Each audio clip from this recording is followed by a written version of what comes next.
पांडवों के पिता की कथा। हस्तिनापुर के राजा पांडु बहुत वीर और धर्मपरायण शासक थे। वे धृतराष्ट्र के छोटे भाई थे। पांडु का विवाह दो रानियों से हुआ, कुंती और माद्री।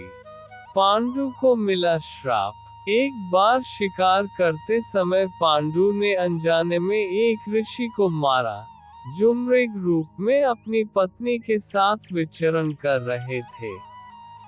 उस ऋषि ने क्रोधित होकर पांडु को श्राप दिया, हे राजन, जिस क्षण तुम अपनी पत्नी के साथ संतान उत्पन्न करने का प्रयास करोगे, उसी क्षण तुम्हारी मृत्यु हो जाएगी। इस श्राप के कारण पांडु स्वयं संतान प्राप्त नहीं कर सकते थे।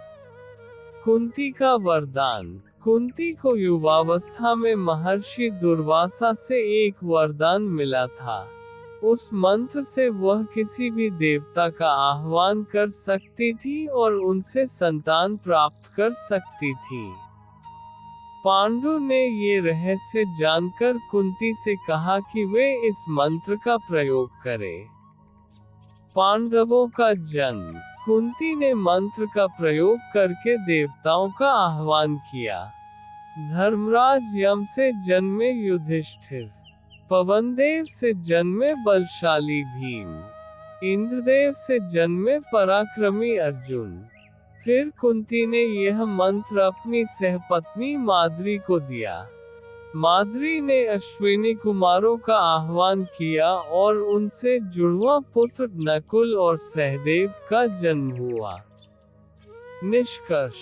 इस प्रकार पांडवों के दैविक पिता थे यमराज युधिष्ठिर, पवनदेव भीम, इंद्रदेव अर्जुन, अश्विनी कुमार नकुल और सहदेव, लेकिन उनके संसारिक पिता राजा पांडु ही थे।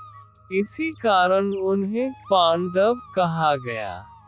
क्या आप चाहेंगे कि मैं अगली बार धृतराष्ट्र और कौरवों के जन्म की रहस्यमयी कथा भी आपको इसी तरह सुनाऊं?